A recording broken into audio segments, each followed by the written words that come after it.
Academia Cristo, aquí tu paz. Hola nuevamente. Entonces, ¿qué pasa cuando Dios bendice su obra? ¿Qué hace usted cuando sus grupos se empiezan a multiplicar? Primero que todo, junto con Pablo, nos arrodillamos delante del Padre de nuestro Señor Jesucristo, de quien recibe su nombre toda familia en los cielos y en la tierra. Nosotros agradecemos a Dios y le damos toda la gloria, pero aún en esto nosotros trabajamos. Mientras sea de día, el infierno es un lugar verdadero y es el destino de todos los que no tienen fe en Jesús. En Romanos 15, Pablo dice que él había predicado el Evangelio desde Jerusalén y por los alrededores y hasta Ilírico, y aún así él no consideró que su obra había terminado. En cambio, él hizo planes para continuar predicando a Cristo crucificado. De la misma manera, aun cuando Dios bendice a un grupo y lo multiplica, nosotros no paramos, sino que seguimos trabajando. En esta lección llegamos a las dos preguntas finales sobre la multiplicación de iglesias. Estas dos son preguntas que nos hacemos solo después de que el proceso de multiplicación ha iniciado. Estas dos preguntas son: 6. Cuando tengamos más de 6 grupos, consideramos, ¿debemos reunirnos todos juntos? ¿Y cómo lo podemos hacer? 7. Cuando tengamos más de 6 grupos o más de 6 líderes, consideraremos quién va a recibir entrenamiento adicional. Cuando un líder de la iglesia es bendecido con 6 grupos o más, es el momento para que el grupo se reúna, no para felicitarse el uno al otro, sino para hablar sobre estrategias para el futuro. Hacemos las preguntas mencionadas en esta lección con dos metas. Una, encontrar más oportunidades para predicar a Cristo crucificado a los que están perdidos. Y dos, encontrar maneras para que aquellos que ya están en los grupos puedan crecer en su fe y ser entrenados para servir a otros. La primera pregunta por considerar es el número 6. Cuando tengamos más de 6 grupos, consideraremos, ¿debemos reunirnos todos juntos o cómo lo podemos hacer? En algunas áreas es mejor responder a esta pregunta con la negativa.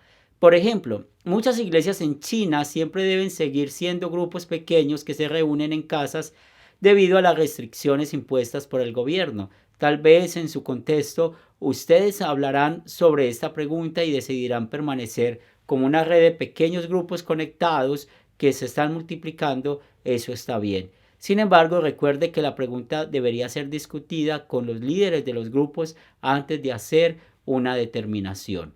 Por supuesto, los líderes de sus grupos pueden también llegar a una decisión diferente. Tal vez viendo las bendiciones que Dios les ha concedido hasta ahora, sus grupos decidirán que la mejor manera para llevar a cabo la misión de la iglesia es juntar a todos los grupos en un solo grupo grande que se reúne en una ubicación central.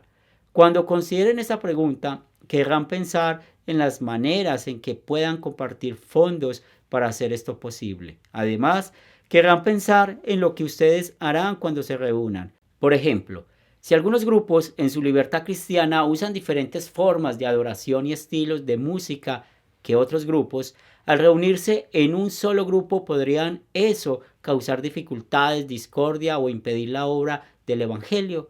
Cuando considere esta pregunta, recuerde las sensibilidades de aquellos que ya están en los grupos, siempre considerando la mejor manera para llegar a los que están perdidos.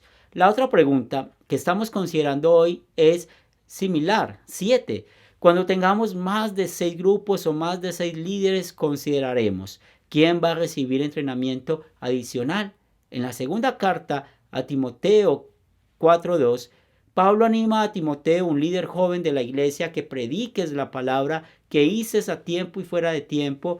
En otras palabras, los líderes de la iglesia deben estar completamente preparados para predicar la palabra como líderes de la iglesia. Nos aseguraremos de estudiar la palabra continuamente para crecer en la fe y en nuestra habilidad de comunicar la verdad de la Escritura. Cuando un grupo de creyentes tiene 6 o más grupos, es nuestra sugerencia que los grupos seleccionen a alguien de esos grupos con los dones y el deseo de servir para que se prepare en una manera más a fondo. Esto incluiría el entrenamiento del seminario y el estudio de los idiomas originales de la Biblia. Puede significar que esos grupos tendrán que juntar sus recursos para poder apoyar a este hombre económicamente mientras él lleva a cabo sus estudios. Preguntas adicionales que se deben considerar son: ¿tenemos los fondos para hacer esto? ¿Tenemos un candidato que es capaz, que tiene el deseo de servir? ¿Y cómo servirá este hombre una vez que él ha completado su entrenamiento? Si sus grupos, después de considerarlo con oración, deciden pedir a un individuo considerar en este entrenamiento adicional, nosotros en Academia Cristo estamos dispuestos a ayudar. En su clase en vivo, ustedes hablarán sobre estas dos preguntas en más profundidad. Su instructor también se asegurará que esté progresando bien el proyecto final que están preparando. Que el Señor les bendiga y les guarde.